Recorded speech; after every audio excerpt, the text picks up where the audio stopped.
are joined now by our next guest, Bishop Erik of Trondheim in Norway. Your Excellency, thank you for being here with us. You've been here as part of the delegation in Norway. What have you made of the World Meeting of Families so far?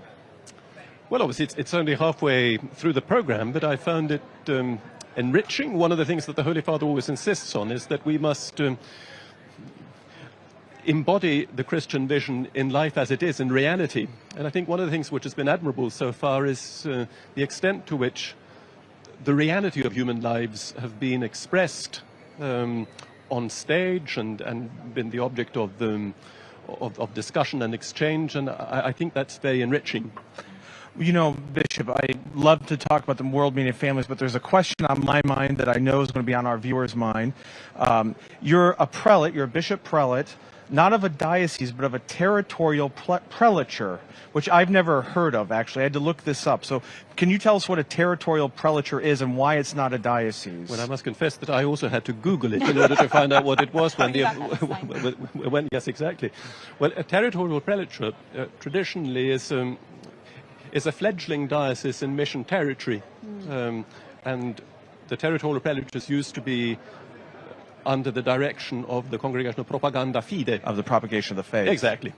So it is a diocese with full rights and obligations, but in a state of becoming. I see. And how long has it been a territorial prelature? Now, since it was instituted it was a vicariate first since the mid-70s, I think. Okay. You know, here we have representatives from 120 countries coming together. We're listening to each other, hearing the issues facing their countries right now. What do you want Catholics to know about Norway and the issues facing the faithful there? Well, I think I'd like them to know that we also in our prelature have 120 nationalities. It is an extraordinarily diverse reality. It's geographically large, demographically small, and extraordinarily diverse. And I always find that it's an interesting and a pleasing paradox that in this situation of the extreme diaspora, you see the Catholicity of the Church so clearly embodied. What are the challenges that families face, Catholic families face in Norway? I think the same challenges that Catholic families face everywhere and have always faced.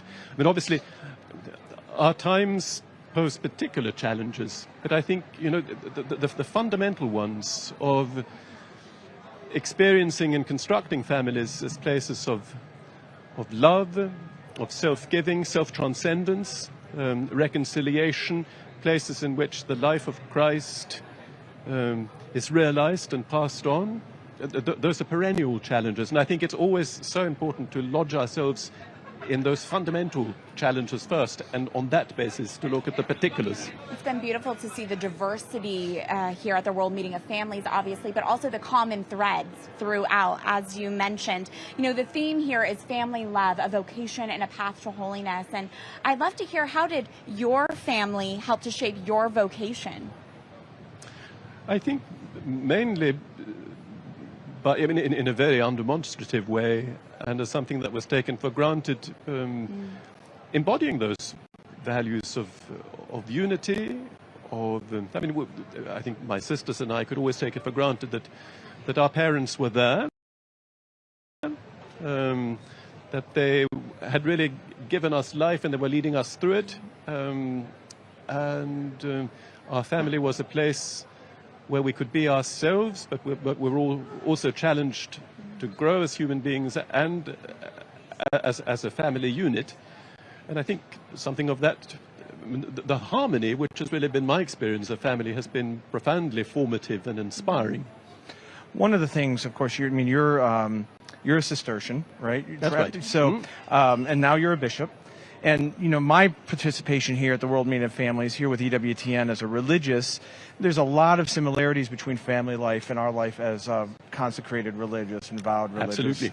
And so I'm wondering how your life as a Cistercian has impacted your life now as a bishop, and how does it reflect as a bishop? Well, I'm hoping it has an impact. Well, one would hope, and obviously, right? I mean, the monastic life is fundamentally a life of conversion. Yes. And the monastic life gives you particular tools for conversion. One of the main tools, obviously, is community life, which is lacking now. Yeah. I mean, in formal terms, it's rather an eremitical existence, the one I live now. But I think in informing me to a stable life of prayer, I mean, I try to keep that up. And in, I think, creating an instinct for and a desire to foster communities in all sorts of constellations, you know, among young people and old people, and between young and old people, and communities among families. I mean, all those things are really important to me. And I found many of those aspirations were in place already, and I simply try to do what I can to foster them. You know, that fostering of those communities, I mean, obviously, an interesting question would be how in Norway do priests help to foster the community of families and the bridging of something very important to Pope Francis, the bridging of this divide you mentioned between the young and the old. Mm-hmm. But I think one of our advantages in a way is that because we are so small as a church community, we really do depend on one another. Okay. And we found that in the context of the synodal process as well, in the synodal year, that a lot of those things that, the values that the Holy Father is encouraging us to foster, in some ways, I mean, more or less explicit ways, were already in place in our setting simply because we can't do anything without one another. You know, the life of and ministry of priests really depend on the collaboration and witness and ministry of lay people, and young and old do need to do things together in order to create small communities. I think that's one of the great values of being in a small diocese, is that you really do get a sense. I mean, I grew up in a very small diocese in Western Kentucky. You really do get a sense of the church's family when you're in a small diocese. And it's a wonder, and it really corresponds to the model of antiquity, when the bishop was basically the bishop of the town and a few outlying villages. And you can get to know people, and people can get to know you. That's a good thing. Absolutely. Well, it's been so insightful and enlightening to hear your perspective, especially to hear what it's like for the life of the faithful in Norway. Bishop Erik Varden, thank you so much for joining us. Thank you for having me. And we will continue our coverage of the afternoon session here at the day 3 of the World Meeting of Families right after this break.